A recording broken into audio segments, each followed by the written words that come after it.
What's good, YouTube?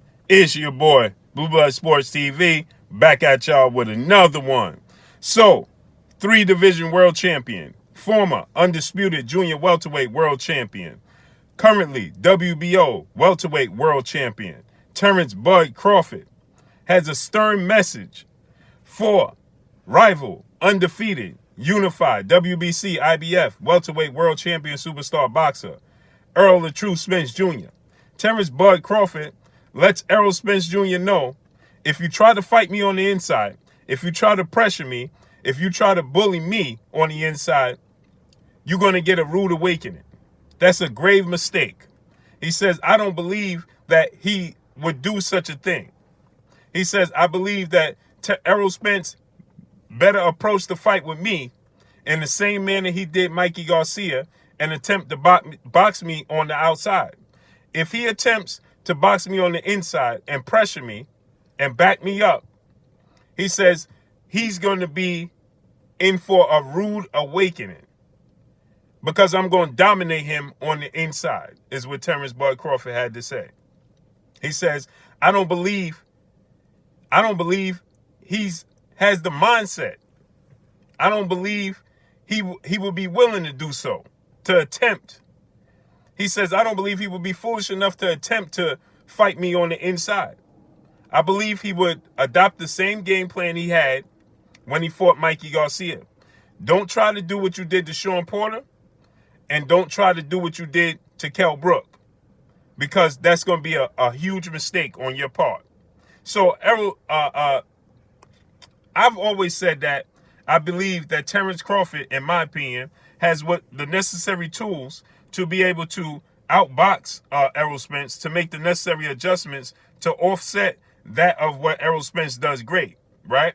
I've always been of that mindset. I always said that Terence Crawford would need to box Errol Spence on the outside, mix it up, switch up the angles, and box him on the inside. Another thing Terence Crawford had to say was, he says that, I got a lot of tricks up my sleeve. I got a lot of tools in the toolbox, right? And he says that what I'm gonna do is, with all the tools in the toolbox, I'm gonna set the speed at such a high speed that's gonna force him to have to keep up. And if he can't keep up, he gonna fall behind and he in trouble, right? He said, because I'm gonna give him so many different angles, so many different looks, right? I'm gonna be switching styles, switching from southpaw to orthodox, right? I'm gonna play a lot of chess in the beginning, and if he can't keep up, he gonna get left behind. Wow, right? But like I said, I've been in the mindset of, I felt like Terence Crawford had the necessary tools in the toolbox to make the necessary adjustments against Errol Spence to be able to offset and be able to be victorious. If anybody could offset that of what Errol Spence does great, I thought it was Terence Crawford, and I did so by feeling like he will have to use his range. He has a longer arm reach, right? He has a 74-inch arm reach. So he has a longer arm reach than Errol Spence, and I believe that he's just quicker than Errol Spence. He has quicker feet and quicker hands than Errol Spence. Errol Spence is more disciplined. Their skill level is about the same. I just think that, Terence Crawford is just, slicker. That's the word that I'm looking for. He's slicker when it comes to his defense and his angles. And so with that said, he is definitely the smaller guy. But it seems like Terence Crawford is out to prove that he's the stronger guy, right? And he's saying that, his strength on the inside gets overlooked.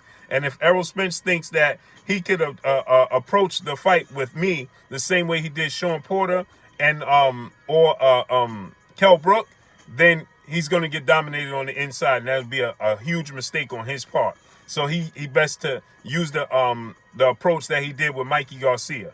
Now, this could be definitely mind games, to try to force Errol Spence to press the issue, press the fight, and be predictable, right? Thus allowing Terence Crawford to use different angles, be able to switch up and, be able to step to the side. Just be predictable. Let Errol Spence be, use the bull and matador approach, right? And let Errol Spence just come forward and you able to counter everything Errol Spence is doing, right? thus he would lay out his game plan right in front of you, and then before you know it, by the time it's time for him to make adjustments, then he's behind in rounds. Then he starts pressing the issue and pressing the fight, and then you start to make even more mistakes, right? So this definitely could be a ploy on the part of Terence Crawford to get Errol Spence to fight in the manner that he wants him to fight, right? It makes it easier to, to outbox him, right? So with that said, I think that Errol Spence may have caught Terence Crawford off guard by being able to box the way he did against Mikey Garcia and showing the different nuances and that he has tools in the toolbox as well, right? But the way he fought Sean Porter, he fought him on the inside, and Errol Spence even admitted that he fought Sean Porter's game plan, and if they fought again, that definitely won't be the fight that Sean Porter gets. So Errol Spence does have the necessary tools to make the necessary adjustments to offset that of what Terence Crawford does. That's what makes this the biggest fight in the sport of boxing, right? We don't know what we're going to get, right? Are we going to get the Errol Spence that just stays in the pocket, right? Are we going to get the Terence Crawford that just stays in the pocket like he did Igis Kavaluskas, right? I'm of the mindset that if Terence Crawford chooses to try to stay on the inside like he did against Igis Kavaluskas, I feel like he's going to be in a lot of trouble. I definitely believe that he's strong, but he's just not, he has the longer arm reach. So I think that that's just Errol Spence's backyard to fight on the inside. Not that Terence Crawford can't.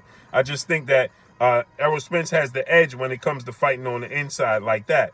Now, one of the mistakes that Errol Spence does make is when you offensive, his defense is a high guard and he blinds his own offense, meaning that he don't give himself too many opportunities to counterpunch you because he blinds his offense. He goes into a strict defense, right, into a shell, a complete shell like a turtle, and he just high guards himself and goes into a complete shell, which smothers his own offense without pressing the fight. You understand? A lot of fighters smother their offense coming forward and don't give themselves enough room. What I mean by that, when he smothers his offense and he hinders his offense, is when he blinds himself and go into a straight shell defense, complete defense mode, where it doesn't leave him a lot of room to counter you, right? But then he does show at times where he does leave himself that room. He pivots on you, and then he has a relentless body attack, right? He did so against Kell Brooks. So he could be lulling you to sleep doing with that style. So this is going to be a heck of a fight. I think it's going to be historic. I think it's going to do huge numbers. I'm expecting it to do at least 1.5 million pay-per-views once it does come to fruition. But like I said, if this is the mindset and the game plan of Terence Crawford to prove a point on the inside, that he could be a dog on the inside with Errol Spence and outdog Errol Spence on the inside, I think that would be a mistake. And I think that this is probably a ploy by Terence Crawford to force to get in the mind of Errol Spence and get Errol Spence to press forward and just come forward and be predictable, right? I think that Terence Crawford understands he's a very smart fighter. He understands that he has to fight on the outside. He definitely has to mix it up, right? I think both guys have to do so. But I think that more so Terence Crawford, it's up to Terence Crawford to, mix up and have a balanced attack more so than Errol Spence, because Errol Spence can fight on the inside, right? I think his advantage is on the inside. I think Terence Crawford's advantage is on the outside. So I can't wait to see how this fight plays out. Errol Spence's disciplined and educated foot movement, right? But it's slower than Terence Crawford's. So Terence Crawford, we saw he struggled on the inside with Igis Kavaluskas. So if you struggle on the inside with Igis Kavaluskas, then you'll struggle on the inside with Errol Spence, no doubt. But he has quicker feet, right? So his feet could get him in and out of trouble quicker than Errol Spence's feet can get him in and out of trouble, right? So Errol Spence, instead, like I said, he goes into this complete shell, which hinders his offense. But I can't wait to see how this fight plays out. And I'm glad Terence Crawford is being more vocal about this fight, is building up the fight. And the fight is going to be nothing short but great. So I absolutely cannot wait to see how it plays out. Definitely a 50-50 fight. But that's all I got for y'all. Y'all already know what it is. It's your boy Blue Blood Sports TV. Hate, like, comment, and subscribe. You haven't subscribed? Hit the subscribe button, hit the like button, hit the bell icon to get all the new notifications. Follow me on Instagram at Blood Sports TV, all one word. Y'all already know what it is. Shouts out to the entire LDBC. Shouts out to New Media. Shouts out to Black Media Row. Make sure you like and share these videos. That's all I got for y'all. Peace.